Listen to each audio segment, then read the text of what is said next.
నిమజ్జనం ఏర్పాట్లు పర్యవేక్షణపై command control సెంటర్లో ముఖ్యమంత్రి రేవంత్ రెడ్డి సమీక్ష నిర్వహించారు.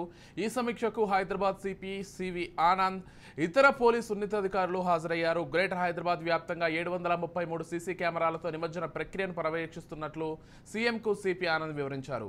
ఇక ట్యాంక్ బండ్తో పాటు ప్రధాన మండపాలు, చెరువుల వద్ద ప్రత్యేక పర్యవేక్షణ ఉండాలని సీఎం సూచించారు.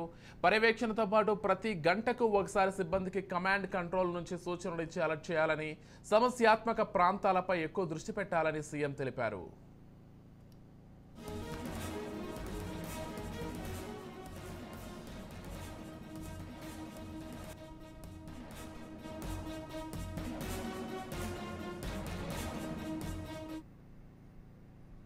కరీంనగర్ జిల్లాలో పర్యటించిన కేంద్ర మంత్రి బండి సంజయ్ ఈ సందర్భంగా ఆయన మాట్లాడుతూ గణేష్ నిమజ్జనం ప్రశాంత వాతావరణంలో జరుపుకోవాలి, హిందువుల పండుగలకే ఆంక్షలు బంధనాలు ఎందుకు అని ప్రశ్నించారు. సెప్టెంబర్ 17వ తేదీన నరేంద్ర మోదీ పుట్టినరోజు దేశవ్యాప్తంగా సేవా కార్యక్రమాలతో జరుపుకోవాలన్నారు. సెప్టెంబర్ 17న తెలంగాణ విమోచన దినోత్సవం, తెలంగాణ స్వాతంత్రం వచ్చిన రోజన్నారు. రజాకార్ల అరాచకాలని మనం ఎప్పుడూ మర్చిపోలేం. అధికారంలో ఉన్నప్పుడు బీఆర్ఎస్, ఇప్పుడు కాంగ్రెస్ కూడా తెలంగాణ విమోచన దినోత్సవం జరపడం లేదని విమర్శించారు. ఎంఐఎం పార్టీకి బీఆర్ఎస్, కాంగ్రెస్ పార్టీలు భయపడి సెప్టెంబర్ 17ను జరపడం లేదన్నారు.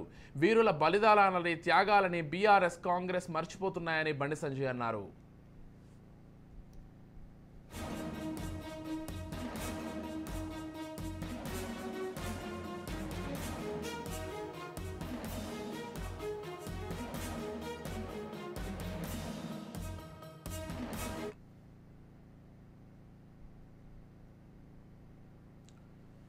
ఇక అసదుద్దీన్ ఓవైసీ పేదల గొంతుక ఎలా అవుతాడని రేవంత్ రెడ్డిని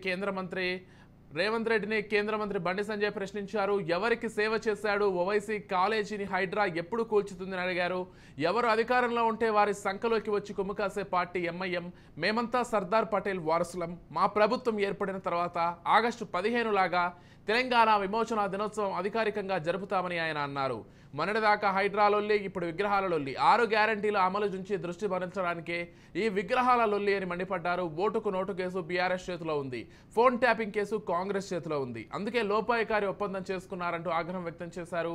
ప్రజా పరిపాలన దినోత్సవం అంటే ఒప్పుకోం, తెలంగాణ విమోచన దినోత్సవం అనడానికి కాంగ్రెస్కు భయం ఎందుకని బండి సంజయ్ మండిపడ్డారు.